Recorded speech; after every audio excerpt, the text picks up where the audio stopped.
Good morning, everyone. I hope you guys are all having a fabulous Monday. Today I'm coming at you with our weekly Minks Monday Q&A. So let's get started with the very first question from Liberty Castro. How is the wear and tear of your Celine bag? How often do you use it? Do you worry about it when you're using it, like scratches? And I actually brought it out so you guys can see it. I just have one little flap in, but I haven't had any problems with the wear and tear on this. I haven't had any wear and tear on this whatsoever. Nothing with the feet, the corners, the varnishing. I was a little worried because it does have the suede interior, but I haven't had scratch marks or anything like that. And the very first day that I used it, I was freaking out. I had that protective bubble. I'm like, I don't want anything to happen to it. And now when I use it, I don't really think about it too much, even though I haven't used it in a little bit. When I first got it, I used it quite a bit, but I know that in the fall and in the winter, I will start to use it a little bit more because in the winter time and in the fall, I tend to wear, obviously we tend to wear jackets and cardigans and scarves and stuff like that, and you have so many layers that sometimes a shoulder bag is just a little too much. So because it is a hand carry bag, it'll be a little bit more comfortable for me to use. But I think it's a fabulous bag. It's heavy, but it's still fabulous. But no, I haven't had any problems with scratches or anything like that. Okay, next one, Robin Russell. I'm looking for a smaller Chanel bag. Which would you rather have, a Chanel small boy or a Chanel square mini flat bag? Out of the two, for me, hands down, it's a square mini flat bag. I think that the hardware, the chain, even some of the details on the small boy bags kind of takes away from the bag, if that makes any sense. But the square mini flap, whether you get lambskin, caviar, patent leather, no matter what, you have that thin chain and the beautiful logo on the front. I just think it makes for a beautiful bag. And truth be told, I know in the future I would like to own a square mini flap, and I want it to be a color. I either want it to be a red or a pink. And I'll even go as far as saying that I want it to be patent leather. And I know in the past I've talked about patent leather Chanel bags that I'm not a fan of them because of the way that they wear. But there's something about the square mini flap and the patent leather that just looks fantastic. Or maybe I just want a chevron, the one with the chevron pattern. I don't know, but I think they're great. I'd go for the square mini flap. It's gorgeous. Okay, it's only war paint. I love that name. How is it going working for yourself? It is going fabulously. Thank you for asking. I love what I'm doing. I love the fact that I almost don't consider it a job because I enjoy it so much. While it does get a little stressful at times, I still love what I do. And most importantly, I will never miss a reunion. I will never miss a birthday party. I will never miss an important dinner because of work. Where I worked before, I had crazy hours, so I could never go meet up with family or friends because I had to go to bed early because I worked at this time, or I couldn't go because I worked excess amount of hours, and it was always all about work. And I missed so many birthday parties. I missed so many christenings and stuff like that I obviously I can't go back in time, but I will never miss that again. And that's what I love the most. If I want to, I can reschedule anything that I have whenever I want to. If I have a day that I'm going to go hang out with my family, then I can, and I don't have to worry about, oh, I have to go to bed because of this time and stuff like that. I love that aspect. I love what I do. And if I had to do it all over again, I would do it probably sooner than I did. But no, I don't regret it, and I love it. So thank you so much for asking. Riam Jarasi, I'm sorry. I know I totally butchered that one. I love the look of patina. I just bought the Soli MM. Is there a way to speed up the patina process? I know a lot of people will tell you you can use Loving My Bags, or you can use leather conditioner to try to speed up that process. But personally, what I like to do is I just like the good old natural sunshine, because I think it adds a little bit, I think obviously it adds more of a natural look to the patina versus using any type of chemical. And even though those things, this isn't a knock against anyone that uses those, I think it might alter slightly the patina look of it, but when you have this, you know, the sun and stuff like that, you have that honey golden color that you're going to get. And I know a lot of you guys have asked me what I use on my bags for my Vachetta and stuff like that. I don't use anything whatsoever. Just out and about, and if I get a, you know, if I get a little scratch here, or if I get some kind of watermark there, even though they are stressful when you first get them, it's the worst, but after that you're fine. You feel like you can breathe. I just feel it adds character to the bag, and again, I like the natural patina process that you get. So if you want to speed it up, you can always tan your bag, but make sure you don't put it directly, I wouldn't say directly in the sun, like, you know, on the concrete or stuff like that. Maybe when you're in your car, and if you get natural sunshine in and stuff like that, I think it's a little bit better. When you do the other, when you just have it directly in the sun, you can always, you run the risk of color transfer, and if you have a lighter colored bag, it might yellow. So you want to make sure and avoid those things, but good old natural sunshine. Okay, Life's Little Luxury. I have an Empreinte Artsy that I bought 2 months ago. Never used it. What? It is a beautiful bag. How much would you be willing to lose when selling a luxury good on the secondhand market? Ooh, this is a great question. I think it actually, there's a lot of key factors that you have to think about when you're reselling your items. I even thought about doing a handbag files just on resale. Just, you know, to give you guys my thoughts. When it comes to the resale market, you have to think of a few different things. Number one, you have to think, is it a popular bag? Usually popular bags tend to go for a little bit more. If you have the box, the dust bag, the receipt, all those things add to the resale value, not by much. And what it comes with, how new is it really? Because sometimes people that use bags, that buy bags, they set them aside and they don't really store them as well as they should. So sometimes there's little creases and little marks and little things like that sometimes devalue the bag just a little, not a lot, not to the point where you're going to give the bag for half off, but it'll still add a little of devalue to the bag. Pally 1240. Since every year or twice a year, Chanel raises their prices, can you one day see the flat bag costing $10,000? Oh my goodness. Okay, so the maxi is $6,000 right now, right? $6,000. It's a flat bag. Oh my goodness. I don't know. I honestly don't know. If they do reach $10,000, I'm out. I am out. There is no way that I can justify spending that much for a Chanel handbag. There's absolutely no way whatsoever. I will just take what I have and walk away. But oh my goodness, $10,000. I have no idea. I don't think so. I'd like to think that they wouldn't, but you never know. I don't think so, because a lot of people, I mean, if you look back at 2000, 2002, or maybe even 2006, you can get a Chanel bag for like $2,500 for a classic, and now they're $4,900 for the medium large, or $5,500 for the jumbo. So already a lot of people are put off by that, but I have no idea. I hope not. I really do. Okay. Nika have 5.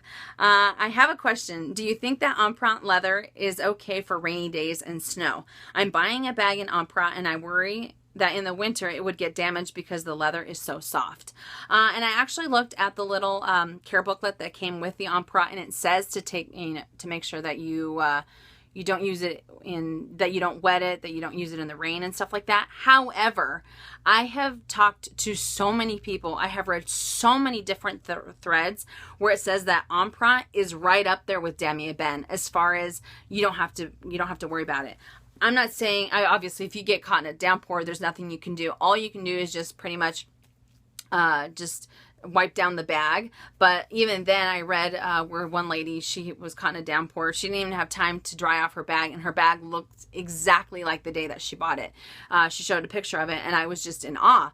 Another person said that in the snow that they tend to use their Damier Ebene the Damier Ebene and their Empreinte in the snow and in the rain. So even though, like I said before, it says on there that you're not supposed to, I haven't seen one person out there, I haven't heard of one person out there that says, you know, that the snow or whatever damaged their items. So I really wish I could tell you with certainty that you can and nothing will happen to it, but I honestly don't know.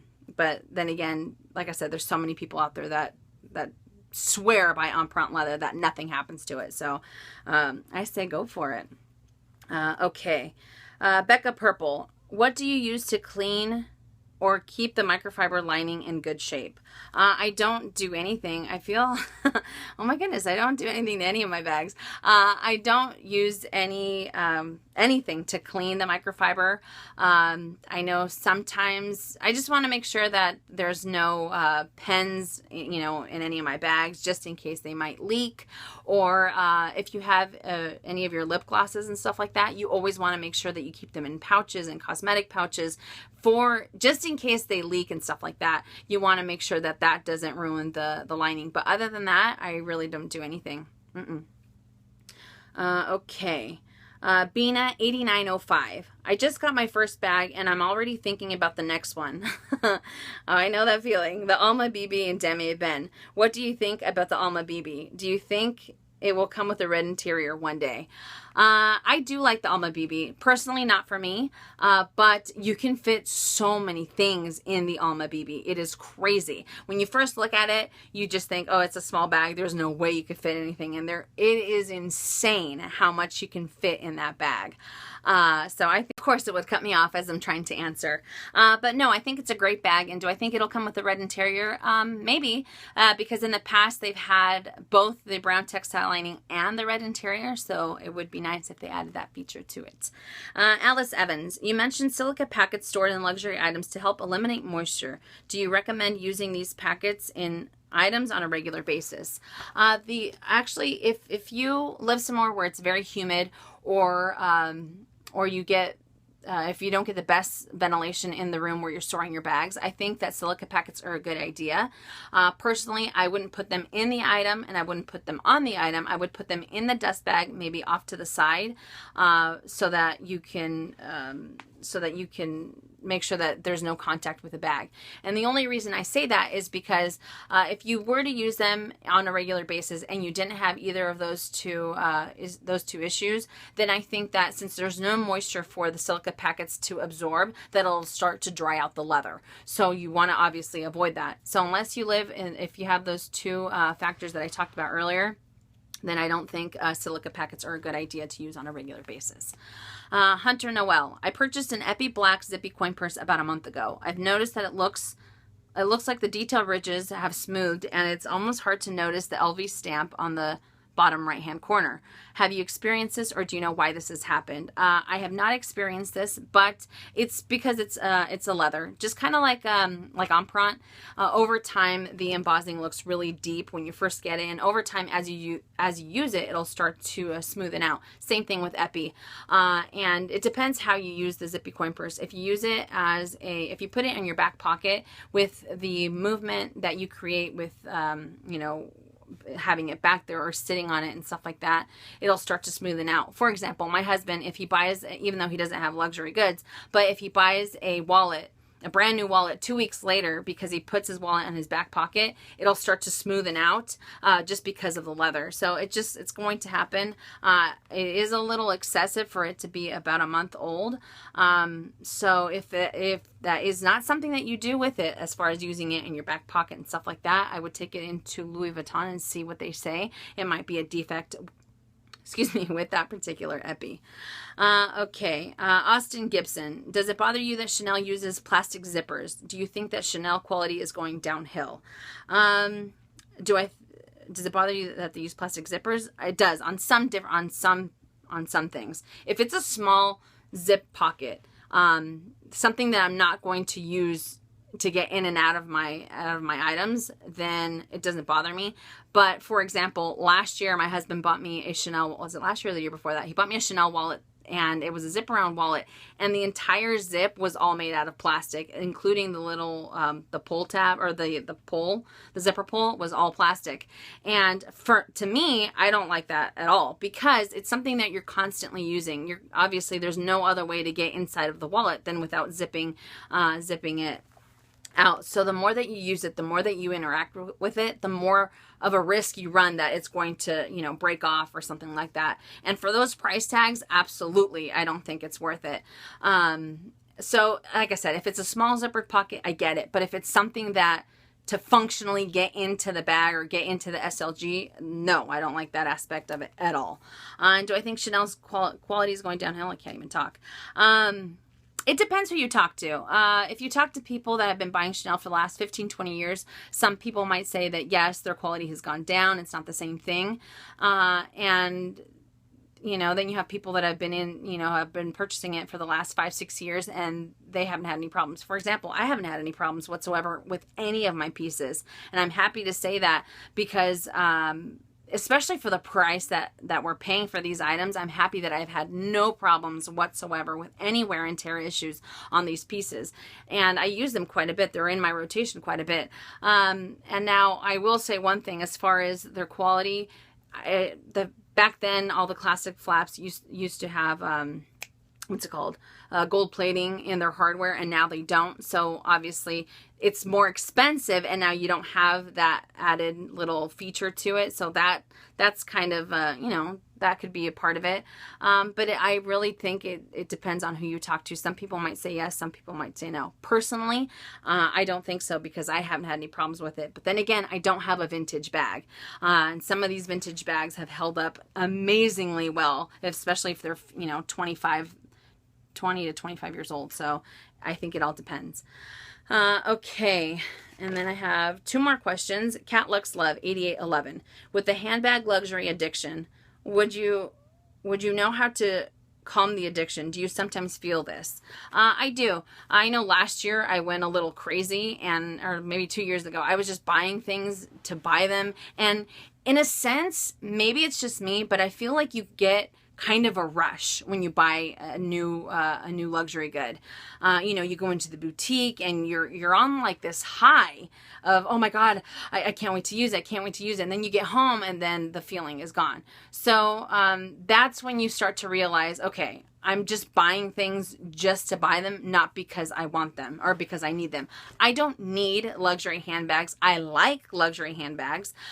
So when I start to buy things just because I keep seeing it on Instagram, or case in point, the Case card holder, I saw it before it got released. I was on that list before it was released, and I actually decided to return it. So just a little quick update. I decided to return it because it doesn't make my heart sing, and it's not practical. It's $235 for pretty much 2 credit card slots, and it just, I won't be able to use it. I don't want to have to carry 3 to 4 clays to be able to have all my wallet essentials with me. You know what I mean? So you have to think about when is it about you liking and about wanting versus you just having to have it because. So that's, you have to prioritize what you like and what you see and how you feel when you get it. Don't just get something because it's the in thing and stuff like that. Wish list is always good because you can, you know, set your sights on the wish list and stick to that and not get, you know, kind of don't go here and don't go there, don't get that because it's the cool thing to get. And another thing that I do, when I start to think of how much money I have spent on handbags, I think, oh my goodness, I could have gone on vacation for this price. And while I do like handbags and it's a hobby of mine and it's a passion of mine, I do like to travel, and I do want to get those life experiences. You know what I mean? I want to be able to go here. I want to be able to go there. And if I have too much money tied up in a handbag, then to me, it's not worth it. I don't have any of my handbags on credit cards or anything like that. I feel that if I have the money for it, then I'll purchase it. I'm just going to give you guys a really quick example. I have a handbag stash where I put money aside for handbags, SLGs, or whatever it is, right? And let's say I have $2,000 in that stash. I know for a fact I'm not going to look at anything in Chanel, because everything is way more than that. As far as handbags go. So I always make sure that unless I have the money for it, then I'll purchase it. If I'm buying it just to buy it, it doesn't make sense to me. Those are just my two cents on it, but everyone's different. And it's just all about prioritizing what you really, really want. Okay, and the last question is a Saint Tropez for me. You give a lot of advice on these Q&A videos, and in some way you're consulting people on luxury goods. Do you charge people to give them advice? If you do not, why? I have seen a few other YouTubers who charge people for what you are providing here. I do not charge people. I enjoy doing my Q&A videos because I feel that I feel like we're sitting down for coffee and I'm just talking with friends, and we're just chatting about this, that, and the other. I guess you can call it consulting, because obviously you guys ask me questions. Now, when it comes to other emails and stuff like that, unless it's a business inquiry, it's really difficult for me to sometimes answer to some of the other emails. You're right, it is a way of consulting, and I know there's 3 YouTubers out there that actually charge for consulting. So I mean, I don't know if that's something that I would ever do in the future, as far as it not being Minks Mondays. If it was something that someone needed, like, should I get this bag or that bag? What do you think about this? Or can you take a look at this? I think that's that's different than Minks Mondays. So I don't know. What do you guys think? I want your guys' feedback. Do you think it's something that someone should do, to charge for advice like that outside of my channel? I don't know. I've never really thought about it, to be honest, but I guess we'll see what you guys say. But anyways, that's it, you guys. That does it for Minks Monday. Thank you guys so much for all the questions, and I hope you guys enjoyed it. And I don't know if I will see you tomorrow, because tomorrow is my hubby and I's 8th wedding anniversary. So we're going to be spending the day together. We actually have the next 2 days together. So I'm super, super excited. But I will definitely see you guys on Wednesday. Actually, I'll see you Wednesday for a little bit, and then I'll see you on Thursday. But anyways, that's it, you guys. I hope you guys have a wonderful day, and as always, make it a fabulous day or not. The choice is yours. Have a great day.